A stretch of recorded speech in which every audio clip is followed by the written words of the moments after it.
Seanca paraprake për dosjen e Ilir Metës ku pritej të vendosej mbi kalimin e çështjes në gjykim u shtyp për shkak të mungesës së avokatit të Monika Kuremmadhit. Gjyqtarja Irena Gjoka pizulloi afatet e paraburgimit të ish-presidentit, ndërsa SPAK paraqiti prova të reja, të cilat sipas prokurorisë së posaçme janë të rëndësishme për vijimin e hetimeve. Avokati i Metës akuzoi gjyqtaren për shantazh ndaj prokurorëve duke pretenduar se ata po hetohen për akuza të ngritura nga Sali Berisha.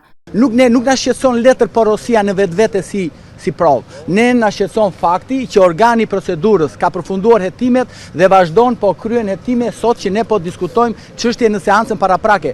Kjo është e tmerrshme dhe do marrim qëndrimin ton për sa i përket gjyqtares zonjës Irena Gjoka. Dhe ne me këtë gjyqtare është shumë e vështirë që ta përfundojmë këtë proces gjyqësor sepse kjo vazhdon akoma, unë prezent aty, ajo pezullon afatet. E kuptoni çfarë nivelesh po flasim apo jo? Pse mungon një avokati një të pandeuri tjetër. Edhe Monika Kuremmadhi u shpreh se SPAK po zgjat hetimet me qëllim mbajtjen në burg të Ilir Metës dhe ushtrimin e presionit ndaj saj dhe familjarëve.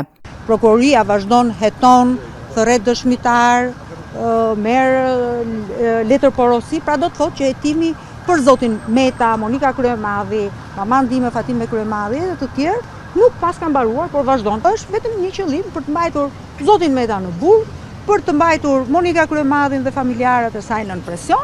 SPAK kishte mbyllur hetimet për dosjen e ish-presidentit në fund të muajit korrik. Në këtë dosje përfshihen 3 çështje: hetimi çeizdia, lobimi i LSI-s në SBA dhe pastrimi i parave nga ish-shifti presidencial, ndërkohë data e re për vijimin e seancës pritet të caktohet nga gjykata e posaçme.